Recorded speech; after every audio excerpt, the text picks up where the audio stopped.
Dunia belum runtuh, tapi goyah. Umat manusia belum kalah, tapi mulai kehilangan arah.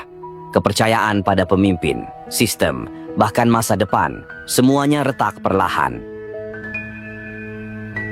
Layaknya bara yang tersembunyi di balik debu, menunggu satu tiupan kecil untuk menyalakan api yang akan membakar segalanya.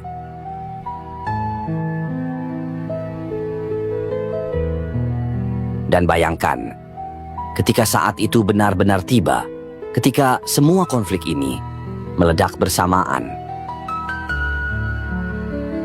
Ketika Barat dan Timur tak lagi bertarung lewat proksi atau perwakilan, tapi memilih untuk saling menembakkan senjata pamungkas mereka.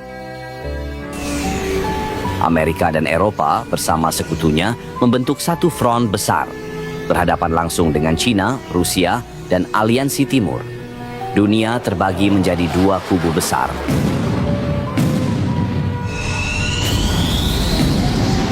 Korea meledak. Taiwan menjadi awal percikan.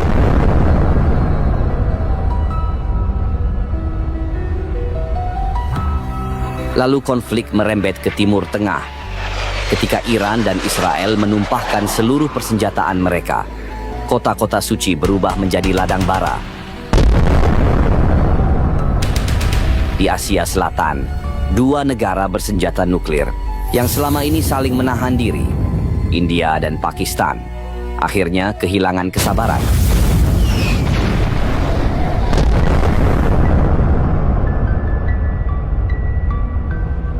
Dan dalam hitungan minggu, kota-kota raksasa menghilang dari peta. Moskow, New York, Tel Aviv, Beijing, semuanya menjadi abu. Satelit jatuh, jaringan internet global mati. Dunia kembali ke kegelapan.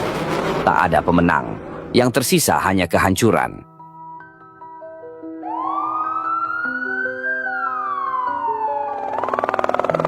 Sistem ekonomi dunia runtuh, uang kehilangan nilai, listrik menjadi kemewahan, dan makanan menjadi senjata.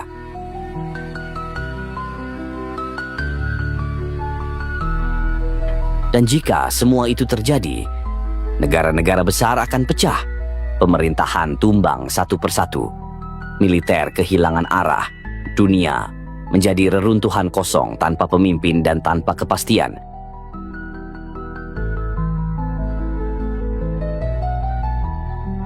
Dan dari kehampaan itulah, manusia mulai menoleh ke langit, bukan pada teknologi, bukan pada politik, tapi pada nubuah, pada janji lama yang selama ini mereka abaikan.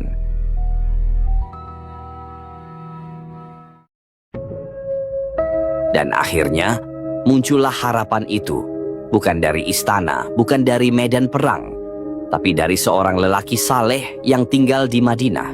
Ia bukan pemimpin, bukan jenderal.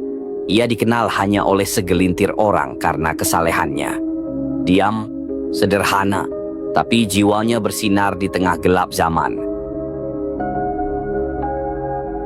Beberapa ulama dan orang-orang beriman mulai menyadari tanda-tanda yang selama ini hanya dibaca dalam kitab, kini hidup di hadapan mereka.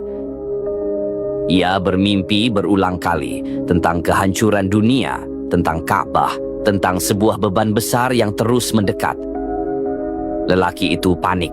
Ia tinggalkan Madinah menuju Mekah, berharap bisa bersembunyi dalam keramaian. Namun, takdir Allah berjalan, dan malam itu pun tiba. Di bawah langit Mekah yang sunyi, di antara rukun dan maqam, segolongan orang-orang pilihan mendekatinya. Air mata mengalir, suara takbir dan isak tangis pecah di tengah malam. Dia menolak berkali-kali, karena dia tahu ini bukan kehormatan, tapi beban. Namun umat tidak memberinya pilihan, dan disitulah, tanpa spanduk, tanpa kampanye, terjadi sebuah baiat yang akan mengubah arah sejarah dunia. Bukan kepada manusia mereka berbaiat, tapi kepada janji Allah yang kini mulai tampak nyata. Dan meski namanya masih misterius bagi dunia, bagi mereka yang hadir malam itu, mereka tahu sang pemegang bendera kebenaran telah bangkit.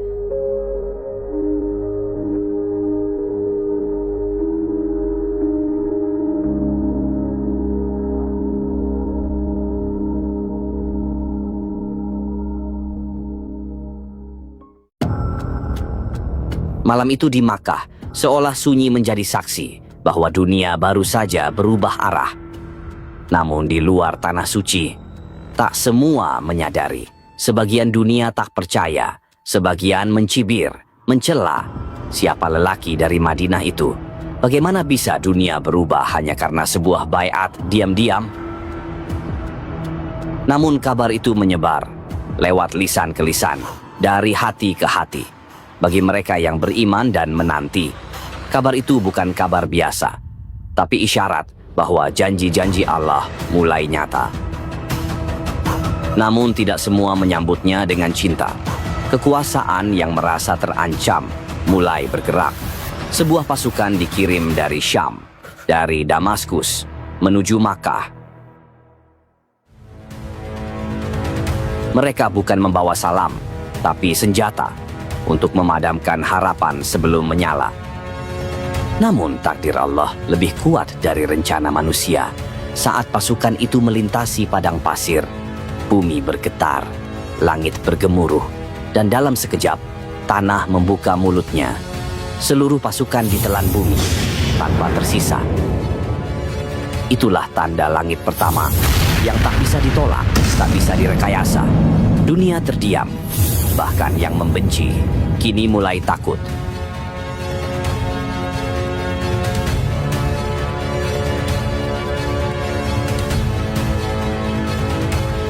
Lalu dari arah timur, dari Khurasan, datang gelombang manusia berpakaian hitam. Panji-panji berkibar di angin kering padang pasir. Mereka bukan penakluk, mereka bukan penjajah. Mereka datang untuk menyerahkan kesetiaan, untuk menjadi barisan awal fajar umat yang lama hilang. Tanpa huru-hara, tanpa kepentingan pribadi, hanya satu tujuan, menyerahkan kekuatan kepada pemimpin yang dijanjikan.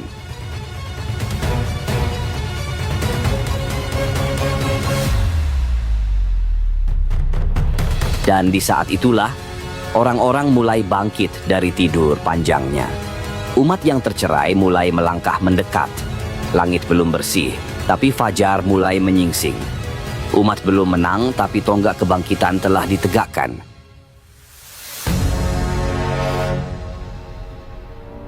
Setelah badai, datang keheningan. Setelah gelapnya fitnah dan kehancuran, fajar itu benar-benar terbit. Di bawah kepemimpinan Imam Mahdi, dunia menyaksikan sesuatu yang sudah lama hilang. Keadilan, kesederhanaan, kepemimpinan yang tidak haus kekuasaan. Ia bukan raja yang duduk di singgasana emas. Ia tidak dikelilingi pasukan elit atau kekayaan dunia. Imam Mahdi berjalan di antara rakyatnya, mendengar mereka, menangis bersama mereka, dan menegakkan keadilan seperti para nabi dahulu. Umat pun perlahan bangkit dari reruntuhan moral dan sistem yang bobrok. Masjid-masjid kembali hidup. Suara azan menggema hingga ke pelosok. Zakat ditegakkan. Yang lapar diberi makan. Yang ditindas dibebaskan. Pemimpin-pemimpin zalim satu persatu kehilangan pijakan. Sistem yang korup runtuh bukan karena kekuatan senjata, tapi karena gelombang kesadaran yang tak terbendung. Dan di saat umat kembali lurus barisannya, negeri-negeri Muslim yang dulu tercerai kini mulai bersatu. Sebagian datang sendiri membawa baiat dan kesetiaan. Sebagian bangkit dari keterpurukan karena melihat cahaya yang lama mereka rindukan. Beberapa negeri dibebaskan, bukan dengan pedang, tapi dengan keteladanan dan kekuatan ruhani. Peta dunia mulai berubah, keseimbangan kekuasaan bergeser perlahan. Dunia barat yang selama ini mendominasi, mulai merasa terancam. Bangkitnya Imam Mahdi dan umat Islam yang kembali bersatu menjadi sorotan seluruh dunia.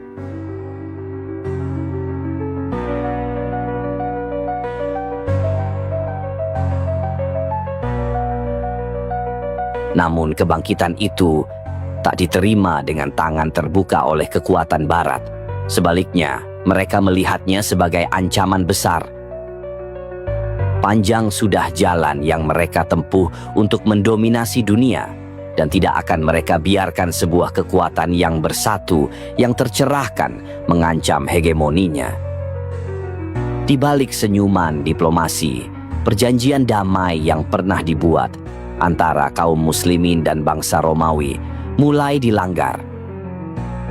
Bukan oleh umat Islam yang penuh kesabaran, tetapi oleh mereka yang dihantui ketakutan dan keserakahan. Akibatnya, langit berubah menjadi merah. Perang besar yang sudah lama diramalkan pun tak bisa lagi dihindari. Al-Malhamah Al-Kubro, perang terakhir yang akan mengguncang dunia.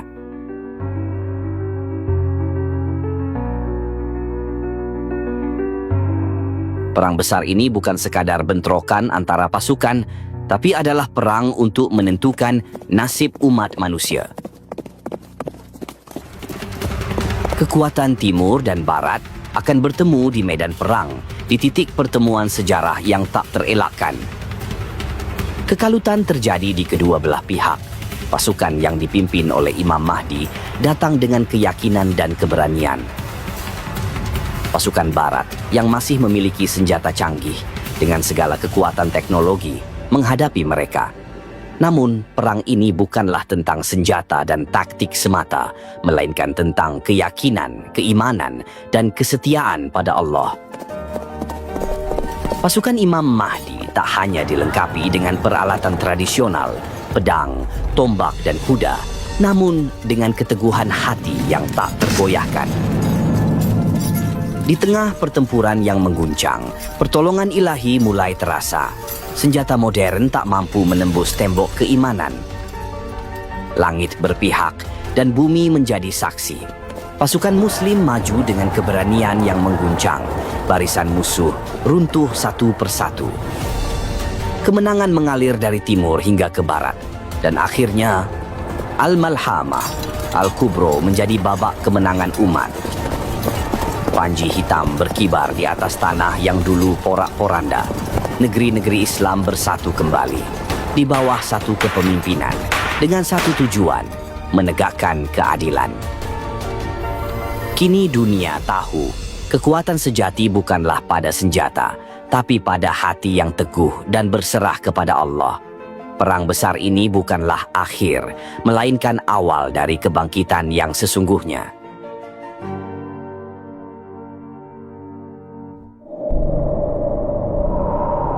Setelah kemenangan besar dalam Al-Malhamah Al-Kubro, pasukan Islam tak pulang. Mereka tak kembali untuk merayakan, karena mereka tahu masih ada satu janji yang belum terpenuhi. Satu kota yang dahulu menjadi lambang kejayaan, yang pernah ditaklukkan oleh Muhammad Al-Fatih, kini kembali dalam genggaman musuh, dikuasai oleh kekuatan sekuler dan asing, dan dijadikan pusat kebangkitan peradaban dunia yang telah menyimpang. Konstantinopel, atau yang hari ini dikenal sebagai Istanbul.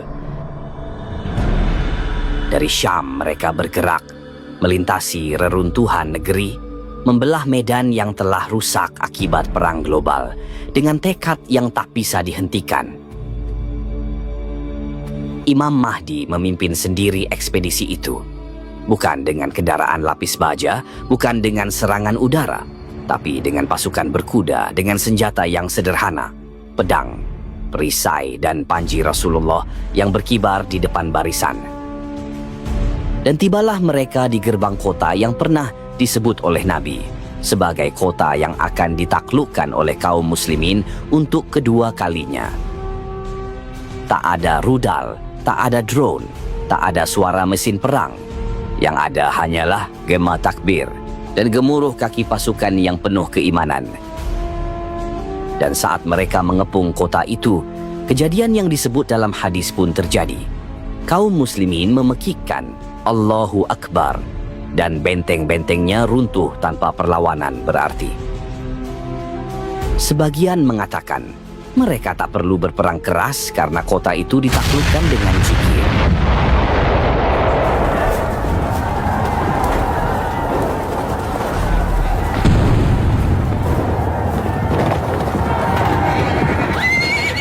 Hari itu, Konstantinopel kembali dalam pelukan Islam, bukan sebagai lambang kekuasaan, tapi sebagai simbol terpenuhinya janji-janji Nabi.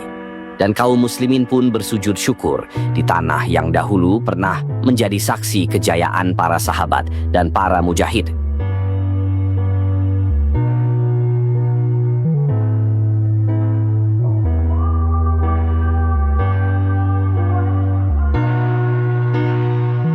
Namun, meskipun kemenangan telah diraih, pertempuran sejati belum dimulai. Dunia yang terbagi, yang penuh dengan kehancuran dan fitnah, akan segera menemui musuh yang paling besar. Seorang yang datang dengan kekuatan luar biasa, dengan tipu daya yang tak terbayangkan, yang akan menguji iman umat, yang akan membakar bumi dengan fitnahnya, yang akan memecah belah mereka yang telah bersatu dalam perjuangan. Dialah Dajjal,